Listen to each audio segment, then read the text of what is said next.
I'm sorry, but America is not the greatest nation in the world. It is a bully with weapons of mass, you know what, but not the greatest. Let me tell you something. The United States of America is the most powerful nation on earth, period. To be honest, meh. But wait though, before all that, I want to ask you this. What truly defines the greatness of a nation? Is it economic power? Is it cultural influence? Or is it the nation's scientific achievements? Is it a country with the most destructive power? Or is it the way the nation treats its most vulnerable citizens or the most vulnerable nations around the world? What is it? In this thought-provoking video, we explore how America has used a concept known as controlled chaos as a strategy to control the American people and the world. From economic sanctions, information warfare, to media and entertainment, we delve into the elements of controlled chaos that has made this strategy a success. We will also examine the impact of this strategy on global stability and collaboration in addressing pressing global issues with compelling examples. The United States of America is still the greatest country in the world. There's a lot of people who have forgotten that lately. Sure, do we have weaknesses? Do we have things that we need to improve? Absolutely. But the United States of America still has the American dream. Me, I know now. I didn't say anything. However, there is a saying, when America sneezes, the whole world catches a cold, which simply implies that America is the most or the greatest nation on the planet. Therefore, this video is a must-watch for anyone that is interested in the future of their country and the role America plays as the so-called greatest nation. Don't forget to like, share, and subscribe for more inspiring content. So yes, please don't forget to do what Andrew said. Please like, comment, share, and subscribe. By the way, Andrew is going to be helping me in this video with the voiceover. Let's start with this. What truly defines the greatness of a nation? Look, the greatness of a nation can be defined by a combination of economic strength, political stability, social progress, cultural influence, environmental stewardship, and I dare say, foreign policy. Very important. A nation's greatness should ideally be reflected in the well-being and prosperity of its citizens. Factors like access to quality healthcare, free education, economic opportunities, safety, and the ability to pursue happiness are essential indicators of how well a country serves its people. When a nation can ensure a high quality of life for the majority of its citizens and not a selected few, that's a strong measure of its success and greatness. Respect for human rights and individual freedoms, such as freedom of speech and protection against discrimination, are fundamental. A nation's contributions to global peace, security, and development, through participation in international organizations and humanitarian efforts, also play a crucial role. So basically, the greatness of a nation can be defined by factors like the well-being of its citizens, the fairness of its justice system, the quality of its education, and contributing positively to the global community. However, is America the greatest in the world? Why am I focusing too much about the greatness of America? Like I said, when America sneezes, the whole world catches cold. So is America in the position to dictate so everyone can listen and say, okay, yeah, you qualify as a leader. You are the leader. This question is subjective, and it depends on who you ask. As for me, the US has significant achievements in areas like technology, culture, the economy, and plays a major role in global affairs.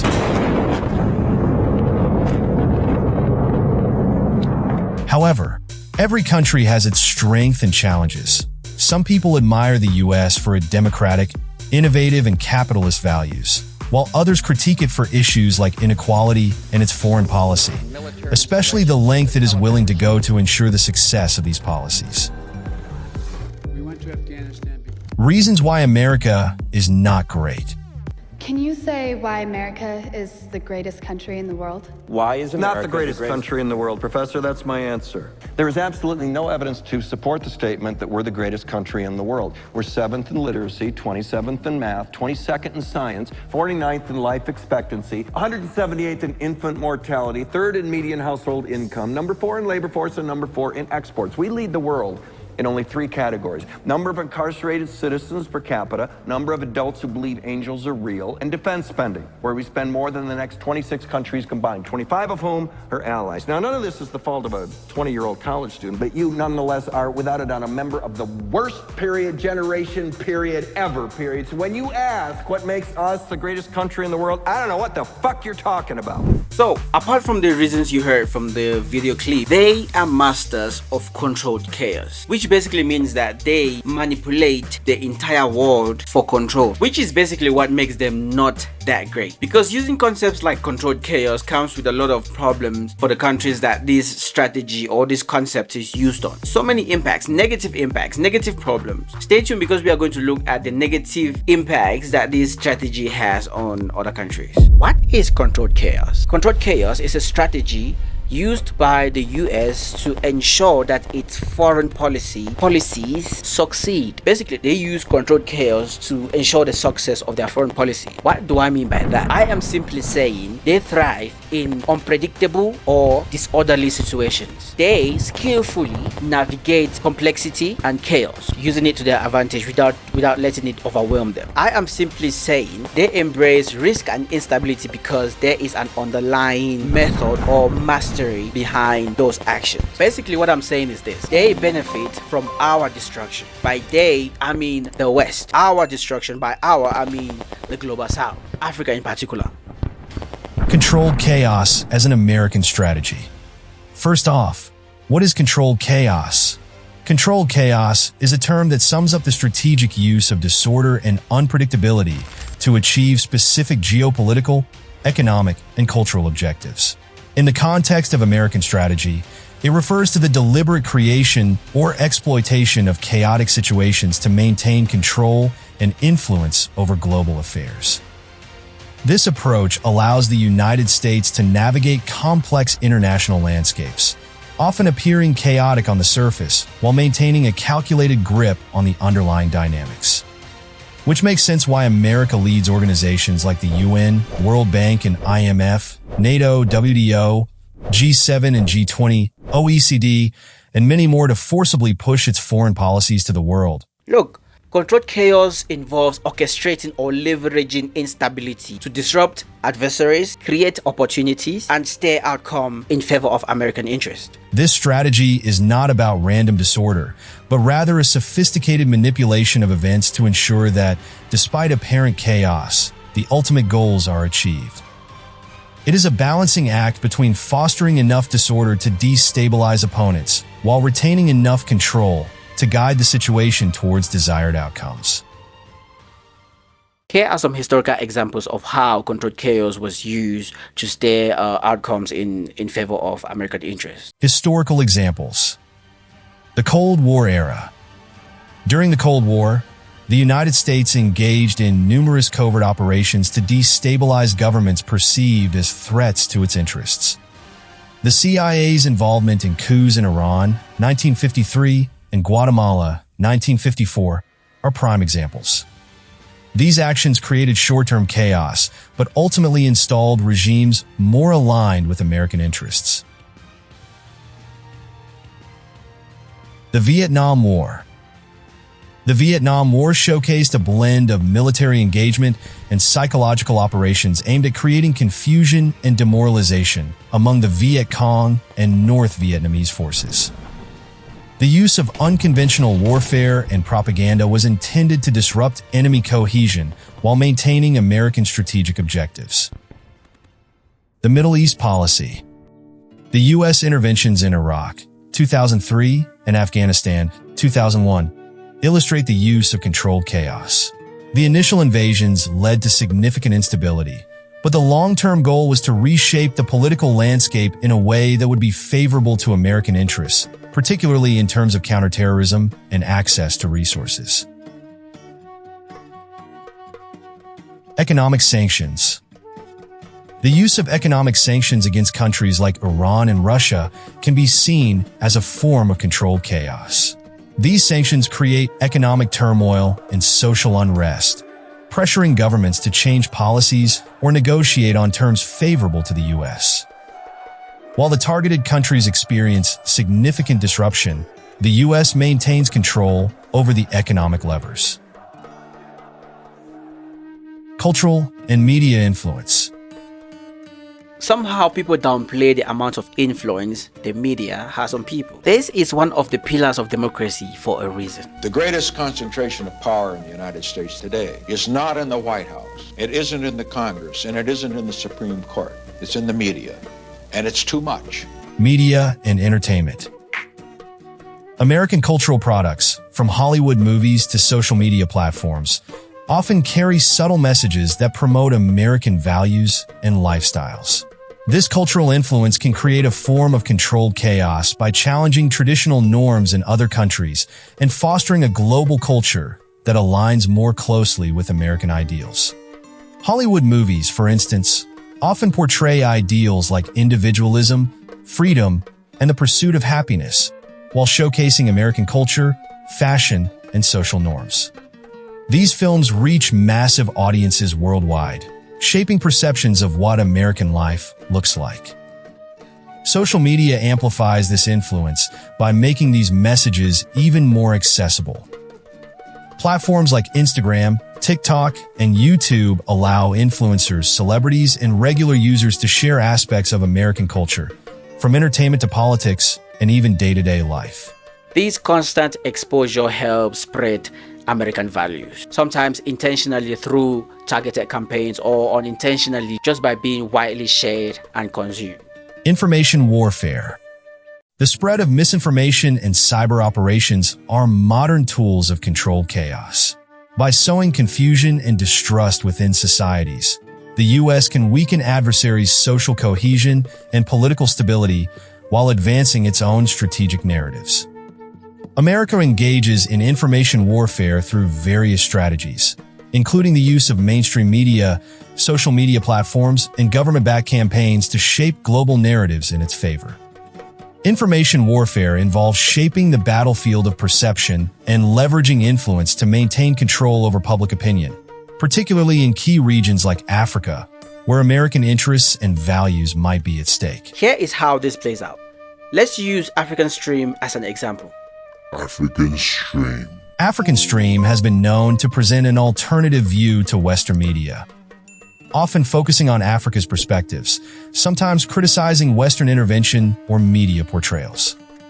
The U.S. respond by amplifying stories that show the benefits of its partnerships in Africa, highlighting economic aid, military cooperation, or cultural exchanges, using both state-backed channels like Voice of America and private media companies like Meta, Google, and Twitter, X, to do so. These American private media company owners like Google and Meta can also censor or deprioritize content that opposes U.S. narratives under the guise of misinformation, which is part of a broader information control strategy. This is exactly what happened to African Stream. It was censored for presenting an alternative view to what the West was doing in Africa, and they got banned for that on all the major social media platforms: Facebook, YouTube, Instagram, and TikTok. RT also secretly runs the online platform African Stream across a wide range of social media platforms.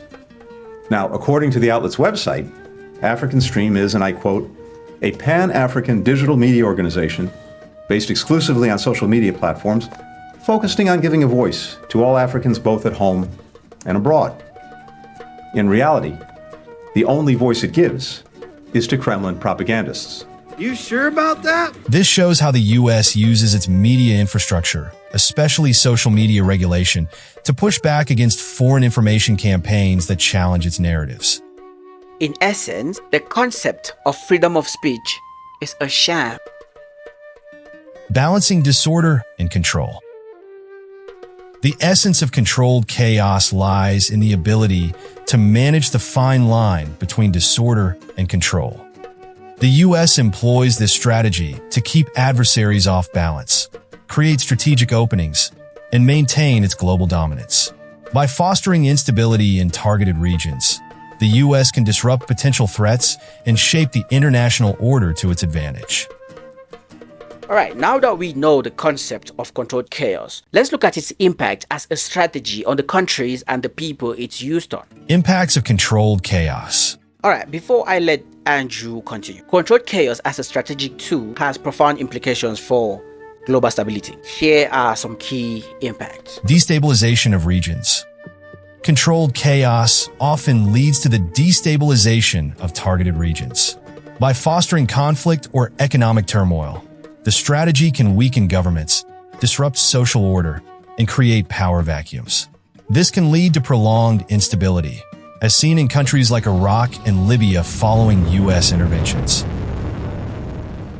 For example, in Iraq, after the 2003 US-led invasion, which opened Iraq's oil industry to foreign investment, several international oil companies, IOCs, including American firms like ExxonMobil, have operated. Other major global players like BP, British company, and Total Energies, French, continue to operate alongside a few American contractors in energy-related projects. Also in Libya as well, Schlumberger, which is a French company, and other international firms were active in the country before the 2011 war, which Schlumberger already involved in oil field services for several years. However, operations were heavily disrupted by the conflict, the 2011 civil war. But Schlumberger resumed its activities in the country after the war, but faced repeated challenges due to political instability and unpaid debt. Libya's energy sector has seen foreign companies like BP, British company, and Eni, that's an Italian company, re-enter after a decade-long hiatus. Ladies and gentlemen, this could only mean one thing. Allegedly, this could only mean one thing. They were about to be kicked out of this market. They were about to be kicked out of the Libyan market, of the Libyan oil service and all that stuff. And all of a sudden, controlled chaos was activated in the countries, and boom, they re-entered the market. They re-entered the country and started doing business. I'm not gonna lie, Africans, we are fools, bro. We are being played for fools, bro. They are playing us for fools. Power shifts. The creation of chaos can shift power dynamics both regionally and globally. For instance, destabilizing a region can weaken adversaries and allow the US or its allies to gain strategic advantages. This can alter alliances, economic dependencies, and geopolitical influence. Humanitarian crises. The use of controlled chaos can exacerbate humanitarian crises. Conflict and economic sanctions can lead to widespread suffering, displacement, and loss of life. The chaos in Syria, for example, has resulted in a massive refugee crisis and significant human suffering. Economic disruptions. Economic maneuvers that create controlled chaos, such as sanctions or trade wars, can disrupt global markets. These actions can lead to economic instability not only in the targeted countries, but also in global supply chains and markets, affecting international trade and economic growth. Erosion of trust. The strategy of controlled chaos can erode trust in international institutions and norms. When powerful nations use chaos as a tool, it undermines the principles of international law and order, leading to a more unpredictable and volatile global environment. For instance, for years, African nations and other regions have advocated for reform of the United Nations Security Council to better reflect today's global political realities, particularly because Africa is underrepresented despite being a continent with 54 countries. Some African leaders and organizations, like the African Union, have called for at least 2 permanent seats for African nations, ideally with veto power. However, there have been resistance to these reforms, especially from the current P5 members, including America, going as far as saying they will give Africa 3 seats in the United Nations Security Council, but without veto power. What a slap in the face. Why does the U.S. want Africa to have permanent seats on the UN Security Council, but without veto power? Let's listen. As it stands, there are currently 3 non-permanent seats on the Security Council allocated to African countries on a rotating basis for 2 years. The problem is these elected seats don't enable African countries to deliver the full benefit of their knowledge and voices to the work of the Council, to consistently lead on the challenges that affect all of us and disproportionately affect Africa. That is why, in addition to non-permanent memberships for African countries, the United States supports creating 2 permanent seats for Africa on the Council, It's what our African partners seek, and we believe this is what is just. Ambassador Chihambori, let me ask you, on a scale of 1 to 10, how enthusiastic are you about the proposal that the ambassador has just made? I think it's a step in the right direction. However, keeping in mind that this issue has been on the table, ongoing for, like you said, 80 years. If we are going to right the wrong, why can't we just right this wrong once and for all? If Africa is going to become a member of the UN Security Council, a permanent member, they must have the full rights just like the other 5 members, which means they must have veto power.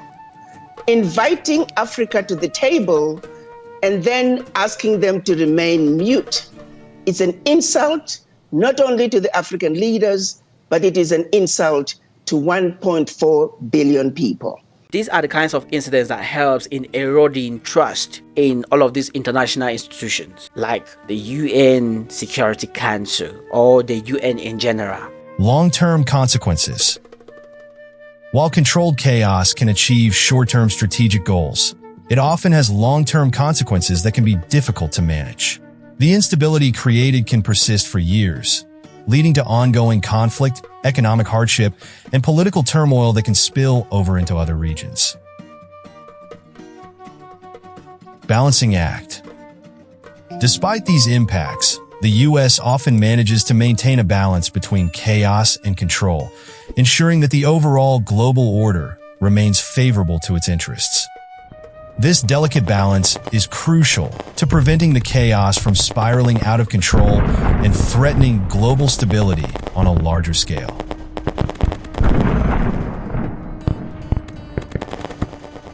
Controlled chaos, as seen, is a nuanced and multifaceted strategy that has been the cornerstone of American foreign and domestic policies for decades. Through a combination of military, economic, and cultural tactics, the US has mastered the art of leveraging chaos to achieve its strategic goals. Understanding this approach provides insight into the complex and often contradictory nature of American global dominance.